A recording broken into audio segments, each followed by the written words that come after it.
Hello, everyone, and welcome to another episode of Coffee Talk. Today we have the honor of having the Manhattan Borough President, Mark Levine, here today. Mark is, he's got a degree in physics. He went to Harvard School of Public Policy.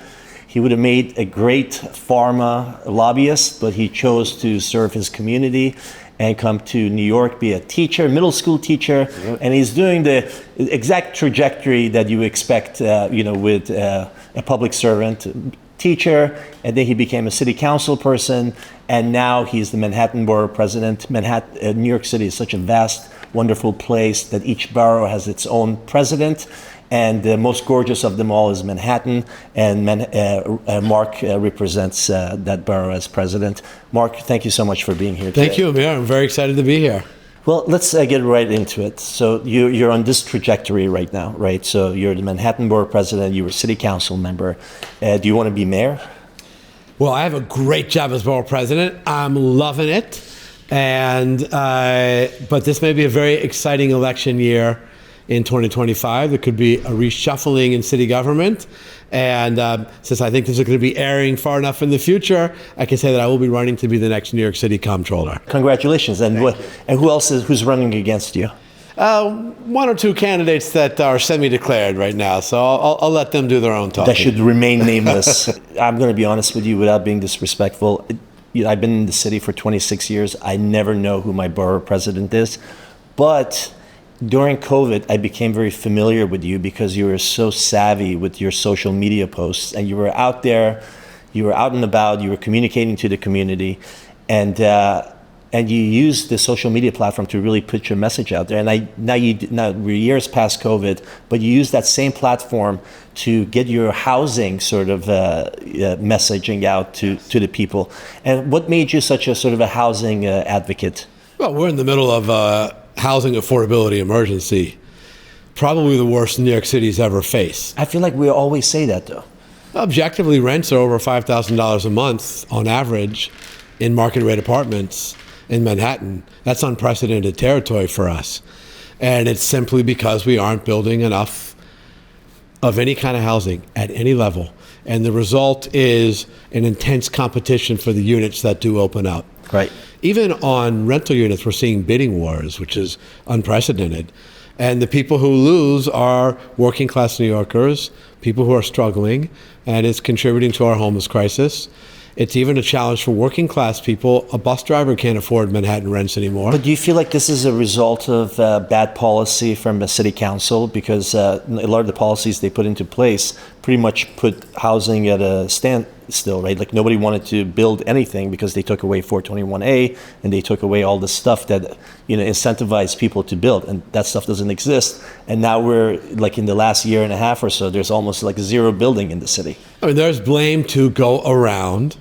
There have been policies put in place at the city, at the state, and to some extent even the federal level that have slowed down our housing production here. There are also things that are beyond our control, like interest rates right now. And there's a political culture in Manhattan for sure, but really all of New York City, that generically, if you ask people, do you want more housing to be built? They say, yes, absolutely, we have a housing shortage. But as soon as a specific project is proposed at a specific site, then people come out against it. And what's the argument against housing in general? I mean, I understand if it's like blocking light and if it's causing congestion, in some cases. But in general, what is people's sort of argument against building housing? People hit it from all sides, Amir. I have projects in Manhattan right now that people are opposing because it has too many luxury apartments or market rate apartments. I have projects in Manhattan that are being imposed right now because it has too many low-income apartments. But if you don't want all those luxury apartments, then the government is going to have to subsidize it because the price of land and commodities to build and labor is so expensive, especially in New York, that it doesn't make sense to just build affordable housing. Well, look, what I say is we need more housing at all levels. Clearly, we need more affordable housing. But, when I moved to New York City in 1991, I was able to rent an apartment that was just a market rate apartment. It was a studio in Clinton Hill, Brooklyn. I paid $550 a month. I didn't have to go do a housing lottery or find some special program. And I want that to be New York City again, where even someone who just wants to rent an apartment doesn't have to go through HVD Connect, Housing Connect, and can instead just go to their local listings and find something they can afford. To do that, we've got to expand the supply. And partly that is about policy change.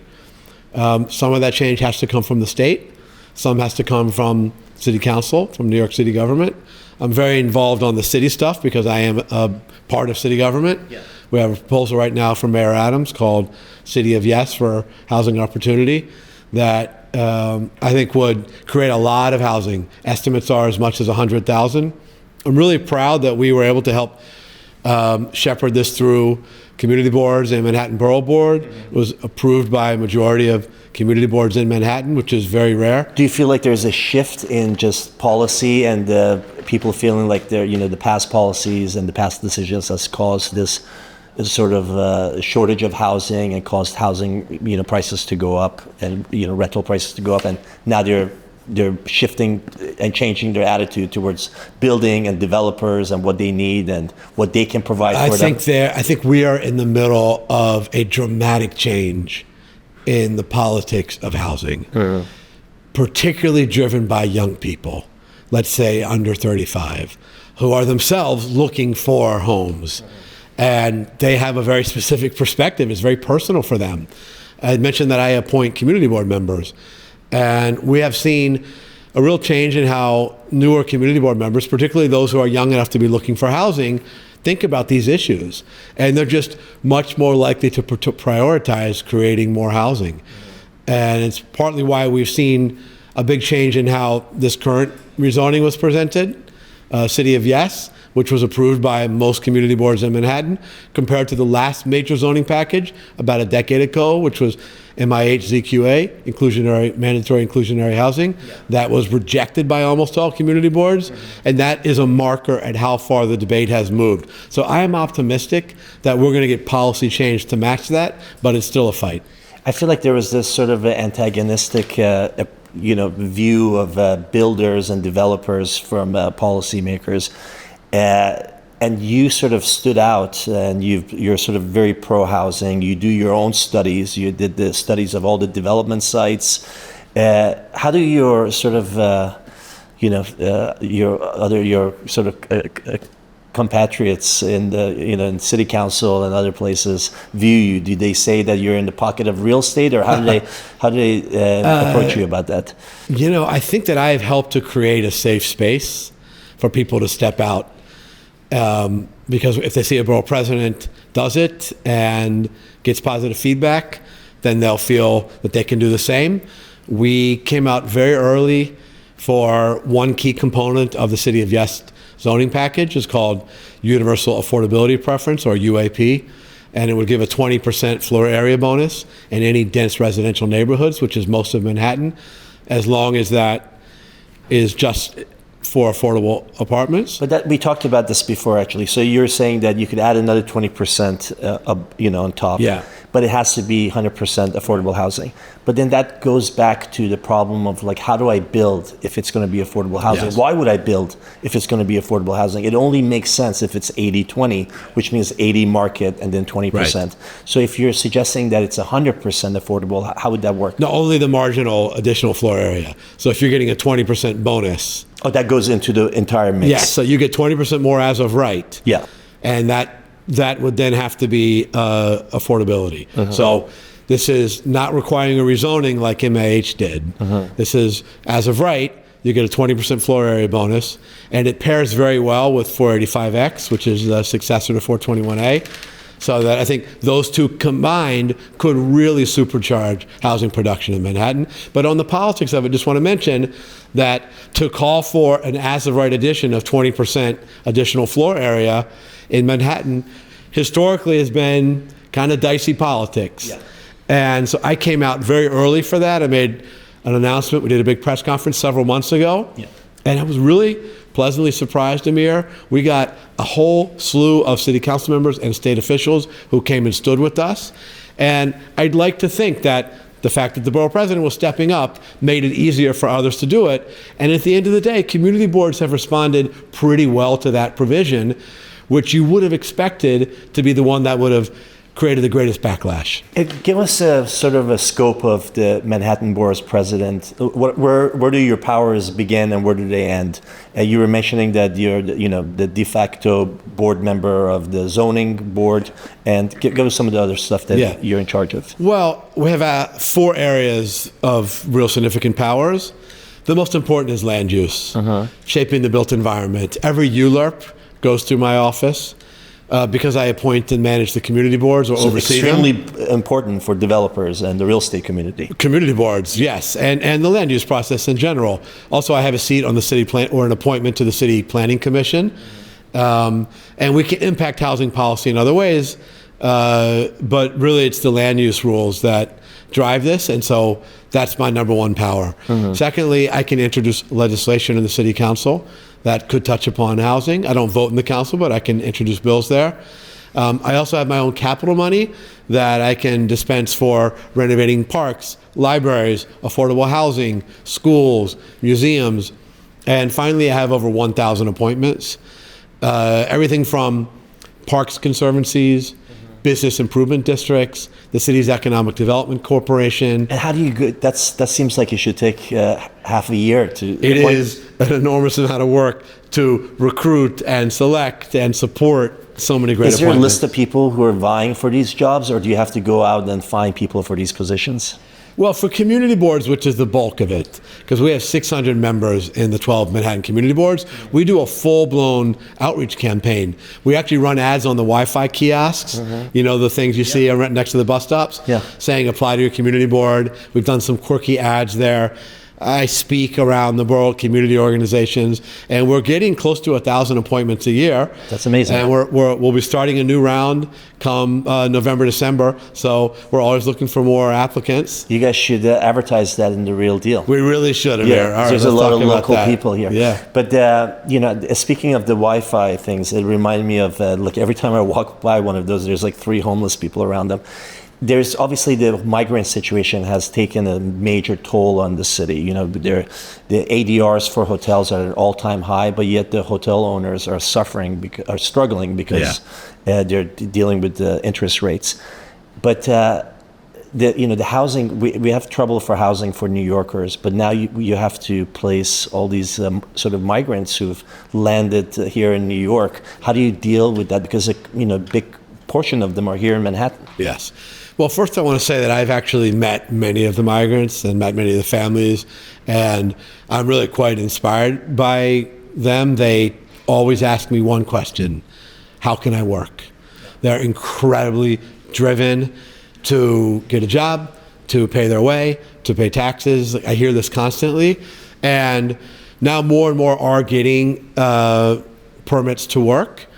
And they're very much needed in New York City in a variety of sectors: hospitality, the restaurants, construction, home health aides. There are many sectors where we need entry-level people. And there's really room for 100,000 sort of positions for all the migrants who are here? I actually believe many more than that. Wow. Now, we've actually had 200,000 who have come through the city. We have about 60,000 who are in our shelter system today. But the process of getting work permits for people, it's not easy. It needs to be accelerated. That's on the federal government. So, it's something I read about you is that you used to have a credit union. And you said you provided microfinancing for a lot of people in low-income places. And you said that sort of the default on those loans was like only 5%, like 95%. More than 95% paid back their loans, which says it's actually really good business. And it's true that a lot of the migrants obviously come to America to work. I was an illegal immigrant in the U.S., so I'm happy to be here. But it's for the shelters and all the support that it's necessary for those people to be here. I mean, to think that only 3 years ago or 2 years ago, they didn't have to deal with that stuff, and they were still not really performing at peak levels. And now they have to deal with this additional, group of, migrants that are here. How are they coping? This has been an enormous challenge for the shelter system. It's just undeniable. We're now providing shelter to, I believe, close to 120,000 people. Men, women, children, families, singles.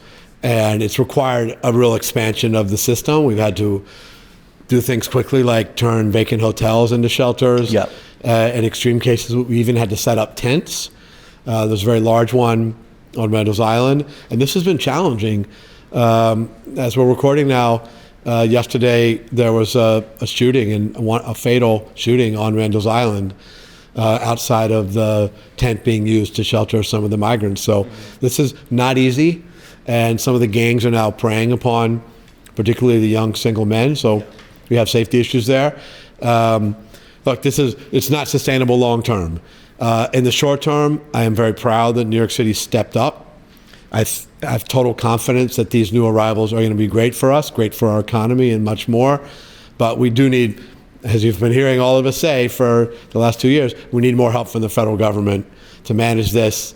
And look, as a Democrat, I can also say we need stronger border policies as well. There's no contradiction between saying that and saying that we want to be compassionate about the people who are in our city now because they're going to be good for New York. There's a frustration, and you could feel that with the residents of the city that see these headlines that say the migrants are getting credit cards and stuff like this. And like when you run into these people on the campaign trail and they come to you with these sort of complaints, what do you tell them? Look, I get it, because people are struggling in New York. New Yorkers are struggling to find housing, to pay for food, and so much more. I don't want to pit these two groups against each other. We have a very large budget in New York City. It's $112 billion. We were able to balance it again this year and prevent any major cuts, even with the financial burden of a larger shelter system.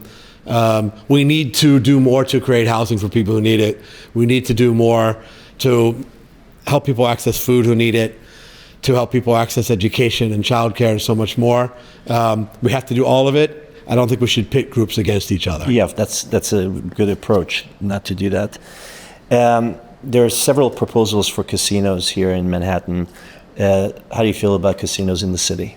We have 5 proposals in Manhattan. It's pretty significant. We have one at Hudson Yards, one in Times Square, one at around 41st and 10th Avenue, one on Saks Fifth Avenue, one at the top of that store, and one in a large vacant parcel south of the UN on the East River. This is early. In fact, the timeline has been pushed back repeatedly, so way too soon for me to make any definitive statements. I can tell you some of the questions that I'm weighing right now. I care about economic impact, employment impact. I care about how this will impact quality of life in the surrounding neighborhood, for sure. I can have concerns about gambling addiction. That's another factor for me. One way some of the applicants are portraying it as entertainment for visitors to the city, not for New Yorkers. Yeah. And they're designing properties and business plans that are really not targeting locals, so that concerns about gambling addiction at least doesn't impact. I'm not here to vouch for whether those business plans will play out as portrayed, but that is how some of them are currently describing their. Is it possible at all that the decision could be reversed on the casinos? What do you mean by that? That we change our mind? We thought about it. Well, first of all, none of the licenses have been granted yet. There are 3 that were authorized in legislation in and around New York City. There are 2 incumbents that presumably are going to be in a good position to get 2 of the licenses. Yeah. And so there's a 3rd one that would be kind of de novo that is very contentious. But there's no obligation, I guess, in theory, that those licenses be granted. Yeah. So we have to see how this plays out. How is it, with the developers and the owners of those properties who are just waiting around for the state and the city to make these decisions? They still have to continue to pay taxes on that land, and vacant land is just the worst thing for a developer. Yes. Not all the properties are currently vacant, but in Manhattan, I guess I can say 3 of them are. And so I'm sure they're anxious to get developing there. But I think because of interest rates and other factors, maybe there aren't other opportunities. So you would know. Let's say we live in a world where you are the king of New York. What are some of the things you would change immediately tomorrow? Like, name 3 things that you would say, if I was running stuff, these are the 3 things that would change. Well, I've talked a lot about my number 1 priority, which is creating more housing to meet the affordability crisis. So what would you do in that regard? Where would you build the housing here in the city immediately tomorrow? Well, I've identified 171 sites in the borough of Manhattan. Right. This is one of the first things I did when I became borough president. I have a land use team, and they're great. And I asked them to review literally every property in the whole borough for housing opportunities. We identified 171 sites, including, or in addition, we identified 9 entire neighborhoods where the zoning needs to be updated. And some of these properties are already moving. We identified East 94th Street as in need of an update on zoning. It's zoned for manufacturing. Your readers will know this, but the general public is surprised to hear that there's so much in Manhattan zoned for manufacturing, even in 2024. And so I'm very pleased that that property has now been rezoned. Housing is now permissible on East 94th Street. We identified currently it's an open air vendor market. It's the Malcolm Shabazz Market on 125th Street, uptown in Harlem. And it has been, we identified it as a good site to build housing on top and then bring the market back. How many units would all those, if you took all the 171 sort of lots or the sites that you selected, how much housing would that provide? We calculate 70,000 units. It would activate the production of 70,000 units. Just an incredible addition to the housing mix just in Manhattan.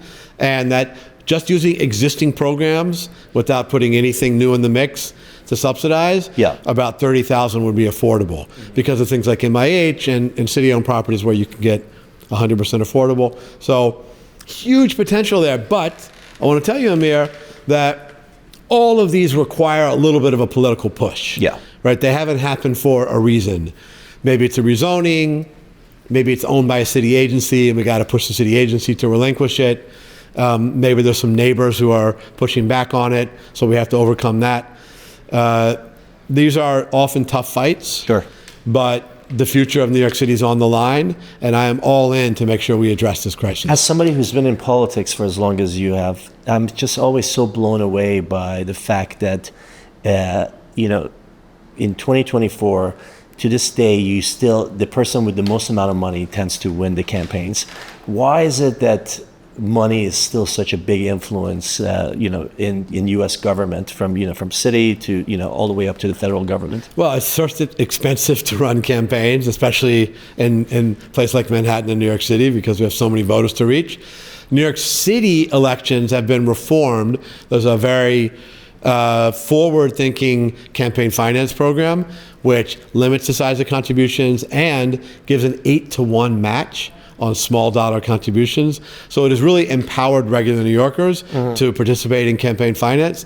And look, when I ran for borough president, I got thousands and thousands of small dollar contributions. That really mattered for me because I got the 8-to-1 match on it. So I think this is a good thing, but still fundraising is a big part of any campaign. I'm not going to deny it. But Citizens United impacts local politics too, so people can invest into PACs. And the fact that Elon Musk can say one individual can contribute $40 million. I know he changed his mind on it, but the fact that that was even available to him. Well, look, I was bitterly opposed to the Citizens United decision.